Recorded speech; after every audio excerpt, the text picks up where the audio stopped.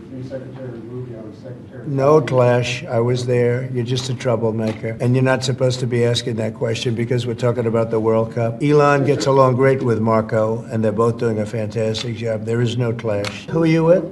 Oh, no wonder. That's enough. NBC. Any other questions? Terrible website, too. About the World Cup? Yeah, you can't even highlight anything on their website. Can't see a dang thing. So another big victory for Trump. So the Treasury Department and DOGE can continue on with their business without the Alliance for Retired Americans interfering on behalf of people who don't want to be investigated. They don't want any of their information to be looked at by an efficiency team. So the Treasury Department can now do that, and we'll continue to cover this case and many others. Thanks for subscribing and joining as we do.